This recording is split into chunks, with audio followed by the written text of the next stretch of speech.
வணக்கம் மக்களே, welcome back to நேற்று இன்று நாளை. நம்ம சேனலுக்கு ஃபர்ஸ்ட் டைமாக வரீங்கன்னா மறக்காமல் சப்ஸ்கிரைப் பண்ணுங்கள். இன்றைக்கி நம்ம 1 pot குக்கர் பாஸ்தா ரெசிபி தான் பார்க்க போகிறோம். இந்த பாஸ்தா ரெசிபி பண்ணுறது ரொம்ப ஈஸி.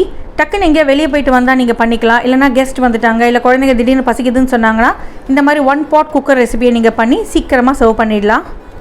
இந்த ரெசிபி பண்ணுறது எவ்வளோக்கு எவ்வளோ ஈஸியோ அவ்வளோக்கு இது டேஸ்டியும் கூட. எல்லா இன்க்ரீடியன்ஸும் ஒரு குக்கருக்குள்ளே போட்டுட்டு சும்மா விசில் விட்டால் போதும், நம்மளோட பாஸ்தா ரெடி ஆகிடும். இந்த பாஸ்தாவுக்கு நான் இன்றைக்கி பெண்ணை பாஸ்தா தான் எடுத்திருக்கேன்.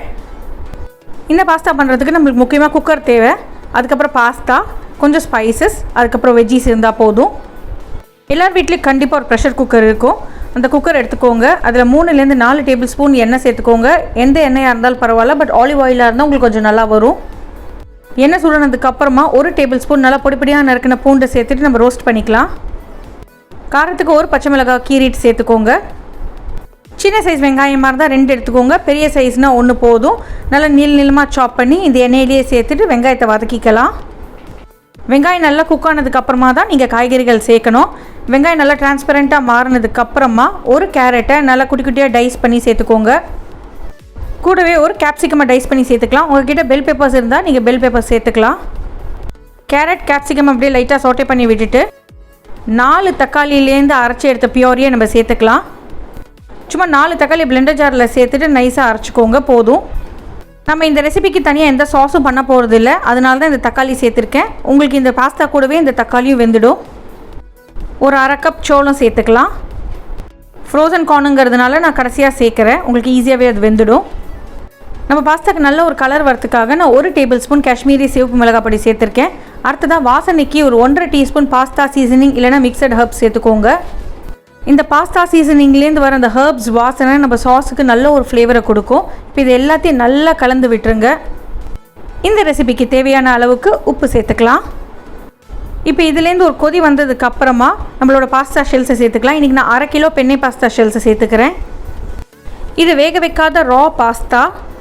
நம்ம ட்ரெடிஷ்னல் மெத்தடில் பார்த்தீங்கன்னா நம்ம பாஸ்தாவை தனியாக வேக வைப்போம், காய்கறிகள் சாஸ் எல்லாம் தனித்தனியாக ரெடி பண்ணிவிட்டு ஒன்றா மிக்ஸ் பண்ணுவோம். ஆனால் இதில் நம்ம எல்லாத்தையும் ஒன்றா சேர்த்து தான் விசில் விட போகிறோம்.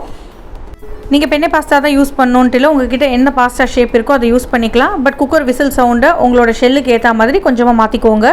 பெண்ணை பாஸ்தாங்கிறதுனால அது வேகிறதுக்கு கொஞ்சம் லேட் ஆகும், அதனால் நான் 2 சவுண்ட் விடுறேன். மிச்ச பாஸ்தானா நீங்கள் 1 சவுண்ட் விட்டால் போதும். அடுத்தபடியாக இந்த பாஸ்தா முழுகிற அளவுக்கு நம்ம பச்சை தண்ணி சேர்த்துக்கலாம். நான் மறுபடியும் சொல்லிக்கிறேன், நான் வெந்நீர் சேர்க்கலை, கோல்டு வாட்டர் தான் சேர்த்துக்கிறேன். தண்ணியோட லெவல் பார்த்தீங்கன்னா நம்ம பாஸ்தா முழுகி அதுக்கு மேலே ஒரு 1/2 இன்ச் மேலே இருக்கணும், அதுதான் பர்ஃபெக்ட் தண்ணியோட லெவல். தண்ணி சேர்த்ததுக்கப்புறம் நல்லா மிக்ஸ் பண்ணி விட்டுருங்க. இப்போ இந்த தண்ணியோடு இந்த பாஸ்தா சேர்ந்து ஒரு கொதி வரட்டும். கொதி வந்ததுக்கப்புறமா நம்ம குக்கரை மூடிட்டு விசில் போட்டு 2 விசில் விட்டுக்கலாம். எனக்கு கரெக்டாக இந்த பெண்ணை பாஸ்தா 2 விசிலில் பர்ஃபெக்டாக வெந்து வந்தது. அதே மாதிரி குக்கர் ஆஃப் பண்ண உடனே திறக்காதீங்க. ப்ரெஷர்லாம் நல்லா சப்சைட் ஆனதுக்கப்புறமா நம்ம குக்கர் திறந்துக்கலாம். இப்போ நம்ம குக்கர் திறந்து நம்ம பாஸ்தா எப்படி வெந்திருக்குங்கிறத பார்த்துடலாம். 2 விசிலில் நம்மளோட பாஸ்தா பர்ஃபெக்டாக வெந்திருந்தது. அப்படியே நல்லா திறந்த உடனே ஒரு கலரி விட்டிங்கன்னா நல்லா கமகமான அந்த சீசனிங்கோட வாசனை வரும்.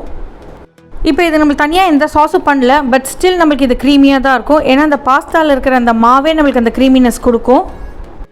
கடைசியாக 1லேருந்து 2 டேபிள் ஸ்பூன் அளவுக்கு டொமேட்டோ சாஸ் சேர்த்துட்டு கலந்து விட்டுட்டு நீங்கள் சர்வ் பண்ணலாம். முடிஞ்ச அளவுக்கு இந்த பாஸ்தாவை சூடாக சாப்பிடுங்க. ஏன்னா சூடாக சாப்பிடும்போது உங்களுக்கு நல்லா சாஸியாக க்ரீமியாக இருக்கும். ஆறி போச்சுன்னா உங்களுக்கு இது நல்லா டைட்டாக ஆகிடும். பாஸ்தா பார்த்திங்கன்னா உடையாமல் குழையாமல் வந்திருக்கு. இப்போ இந்த பாஸ்தாவை நான் சர்விங் பிளேட்டுக்கு மாற்றிக்கிறேன். இது நீங்கள் அப்படியே சாப்பிட்லாம், இல்லைனா இன்னும் கொஞ்சம் ரிச் ஆக்கிறதுக்காக இந்த பாஸ்தா பீஸா சீசனிங் இருக்குல்ல, இதை அப்படியே மேலே கொஞ்சமாக ஸ்ப்ரிங்கிள் பண்ணி விட்டுட்டு சீஸை கொஞ்சம் கிரேட் பண்ணி விட்டுட்டு நீங்கள் சாப்பிட்லாம். சூடாக இருக்கும் போது சீஸ் போட்டிங்கன்னா உங்களுக்கு அழகாக மெல்ட் ஆகி வரும். சீஸ் சேர்க்கறது ஆப்ஷனல் தான், ஆனால் சீஸ் சேர்த்திங்கன்னா உங்களுக்கு கிட்ஸுக்கு நல்லா ஃபேன்சியாக சாப்பிட்றதுக்கு நல்லாயிருக்கும். பாஸ்தா சூடாக இருந்தால் மட்டுமே சீஸ் சேருங்க, இல்லைனா சீஸ் மெல்ட் ஆகாத அப்படியே தான் இருக்கும். குவிக்காக ஈஸியாக ஒரு பாஸ்தா பண்ணணுன்னா இது உங்களுக்கு பெஸ்ட் மெத்தட்.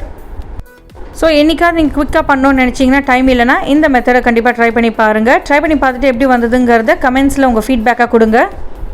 இந்த ரெசிபி கண்டிப்பாக உங்களுக்கு யூஸ்ஃபுல்லாக இருக்கும்னு நினைக்கிறேன். நம்ம சேனலுக்கு ஃபர்ஸ்ட் டைமாக வரீங்கன்னா லைக் பண்ணுங்கள், ஷேர் பண்ணுங்கள், மறக்காமல் சப்ஸ்கிரைப் பண்ணுங்கள். இன்னும் ஒரு நல்ல வீடியோடு உங்களை நான் நாளைக்கு சந்திக்கிறேன். until then take care, bye bye.